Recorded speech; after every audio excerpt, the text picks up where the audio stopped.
Bismillahirrahmanirrahim. Assalamualaikum warahmatullahi wabarakatuh. Salam kedaulatan rakyat.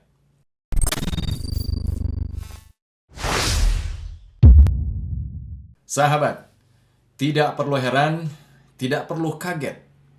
Biar kata Pilpres masih 2 tahun lagi, tapi suhu panasnya udah mulai dari sekarang.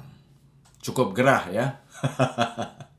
Nggak cuma invasi Rusia ke Ukraina yang masih berlangsung.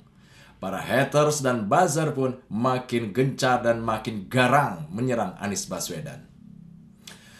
Ya, ini bukan bicara soal Anies. Ini bicara soal kebencian yang makin menguat dan terjadi pembiaran. Kebetulan, sosok Anies Baswedan adalah sosok yang paling menonjol secara prestasi dan banyak mendapat perhatian publik serta media baik dalam negeri maupun luar negeri. Kenapa serangan ke Ganjar, Puan, atau Prabowo tidak segencar dan segarang serangan ke Anies Baswedan? Kenapa pula selalu fitnah dan provokasi yang dilontarkan ke Anies? Mulai dari negatif campaign sampai ke black campaign, seolah ini tidak akan pernah selesai. Mulai dari Jakarta International Stadium sampai Formula E, isu-isu lama pun mulai dimunculkan dengan versi yang baru. Seperti kalau Anies jadi presiden, negara akan dijual dan sebagainya dan sebagainya. Wah, luar biasa ini. Anies adalah ancaman untuk kepentingan politik pihak tertentu. Karena Anies mempunyai peluang besar untuk menjadi presiden. Lawan politik akan terus menghalangi dan menjegalnya. Serangan secara sistemik dan masif akan terus dilancarkan. Nah, serangan yang dianggap paling efektif selama ini adalah black campaign atau memfitnah Anies Baswedan. Isu agama, isu SARA, isu politik identitas pun nggak lepas dari konten yang diluncurkan oleh para haters dan para buzzer. Jakarta International Stadium atau JIS yang belum lama digunakan untuk sholat Idul Fitri. Ini dijadikan bahan yang digoreng oleh para haters dan buzzer. Padahal sebelumnya, JIS, Jakarta International Stadium, juga digunakan umat Kristen untuk merayakan Natal.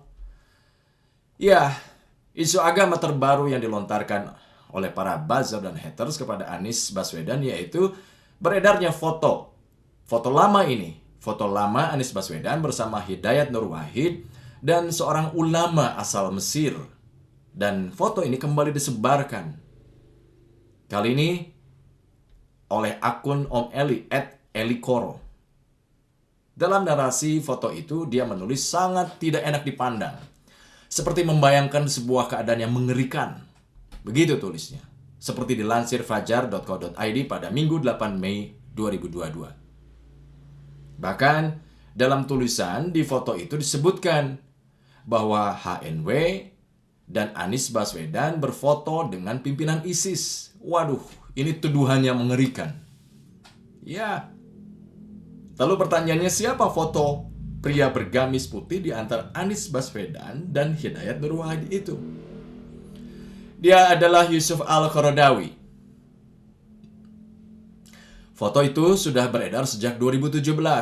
Sama seperti tudingan ke Anies, fitnah ke Anies pada Pilkada DKI tahun 2017 yang memfitnah kalau Anies menang Pilgub DKI Jakarta, maka Jakarta akan disuriahkan. Wow, tuduhan ngeri itu. Nah, bicara soal foto Anies dan Yusuf Al-Qaradawi, Syekh Dr. Yusuf Al-Qaradawi adalah seorang cendekiawan muslim yang berasal dari Mesir. Ia dikenal sebagai seorang mujtahid pada era modern sekarang ini. Selain sebagai seorang mujtahid, ia juga dipercaya sebagai seorang ketua majelis fatwa. Sudah banyak nih fatwa ya yang sudah dikeluarkannya digunakan sebagai bahan referensi atas permasalahan yang terjadi. Walaupun memang ya nggak sedikit juga yang mengkritik fatwa-fatwanya.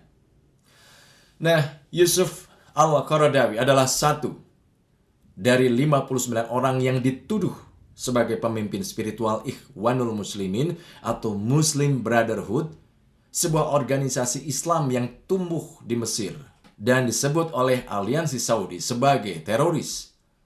Aliansi Saudi sendiri terdiri dari 4 negara, yaitu Arab Saudi, Uni Emirat Arab, Mesir, dan Bahrain. Kenapa? Pertanyaannya kenapa? Karena Yusuf Al-Qaradawi tidak disukai penguasa karena khotbah-khotbahnya yang dianggap menggiring opini publik bahwa pemerintah sudah berlaku tidak adil. Ya sama seperti di negeri ini, yang dengan gampang memberikan stempel penceramah yang terindikasi radikal dan intoleran ke beberapa ustadz.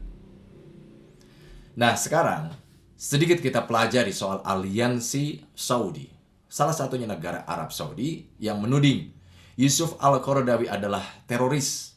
Yang kemudian nih fotonya bersama Anies Baswedan kembali dimunculkan, disebarkan. Sebagai apa? Sebagai fitnah yang dilakukan oleh para haters dan juga buzzer. Putra mahkota Arab Saudi Muhammad bin Salman, seperti kita ketahui, akhirnya menggantikan sang Raja Arab Saudi untuk mengatur jalannya pemerintah. Nah, beberapa fakta yang kita ketahui, di Arab Saudi, diantaranya membebaskan perempuan untuk memakai bikini ketika mengunjungi pantai. Dan menjadi fakta baru juga, ini menjadi fakta baru sisi gelap negara Arab Saudi. Pada tahun 2019 lalu, Arab Saudi akhirnya mempunyai klub malam, bayangkan. Dan ini resmi dibuka untuk umum. Wow. Itu kenapa, sekali lagi, kritikan Yusuf Al-Qaradawi tidak disukai oleh penguasa. Karena dianggap menggiring opini publik bahwa pemerintah sudah berlaku tidak adil. Kembali ke soal serangan terhadap Anies Baswedan. Dibangunlah persepsi dengan menggunakan diksi intoleran, radikal, dan stigma-stigma rasis lainnya.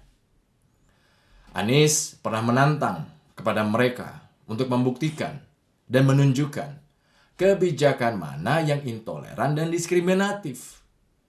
Ini tidak bisa dibuktikan. Kenapa? Karena tujuan mereka memang bukan untuk membuktikan. Tujuan mereka itu semata-mata untuk menjalankan strategi fitnah dan provokasi. Itulah tujuannya. Tujuan pembusukan dan menjegal Anies Baswedan. Nah, menurut pengamat politik dan pemerhati bangsa Tony Rashid, dalam tulisannya di jakarta1.com yang berjudul Apa yang Tidak Dipersoalkan dari Anies, Tony Rashid menyebutkan secara umum fitnah kepada Anies Baswedan ada 3 model. Pertama, model rasis. Mereka menyoal asal-usul dan kelompok. Ini sesuatu yang tidak pernah terjadi dalam perpolitikan di Indonesia. Selain melanggar Undang-Undang Dasar 1945, juga berpotensi menciptakan perpecahan bangsa. Begitu tulis Rashid. Kemudian, masih menurut Rashid, kedua, serangan yang bersifat umum. Misalnya, Anies distigmakan sebagai gubernur yang gagal dan tidak bisa bekerja. Dan Anies juga dituduh nggak punya prestasi. Jakarta dianggap amburadul selama dipimpin oleh Anies Baswedan. Kemudian, semua penghargaan yang diterima oleh Anies Baswedan dibilang rekayasa. Tapi fakta yang terjadi justru sebaliknya, bertolak belakang dengan semua yang dituduhkan. Menurut Rashid, model yang ketiga adalah tuduhan yang bersifat spesifik, sasaran lebih detail. Semua kebijakan Anies terus dicari celahnya untuk dijadikan sasaran fitnah. Nah sahabat, sekarang ini hoax, disinformasi, misinformasi seperti sudah nggak bisa lagi kita bedakan. Semua di-blended jadi satu oleh para haters dan juga oleh para buzzer. Inilah demokrasi di negeri ini. Demokrasi yang ternodai dengan kebencian yang disebarkan melalui fitnah. Rakyat sepertinya sengaja dibuat terpecah belah. Lalu apa yang dilakukan oleh pemerintah? No comment lah. Anda sendiri yang menilai. Di saat publik menyuarakan keresahan akan ketimpangan dan ketidakadilan, di saat fitnah sudah menjadi komoditi, di mana pemerintah? Apakah ini termasuk fitnah akhir zaman, di mana sudah bercampur aduknya antara kebenaran dengan kebatilan? Dalam buku Jihad Melawan Religious Hate Speech, karya Profesor Nazaruddin Umar, kita seperti diingatkan bahwa fitnah bermaksud menjatuhkan orang bersih dengan cara-cara yang keji.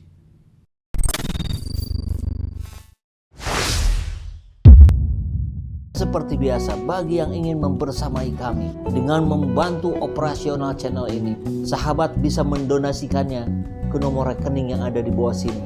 Dan silakan untuk mengkonfirmasikannya ke nomor yang ada di sini.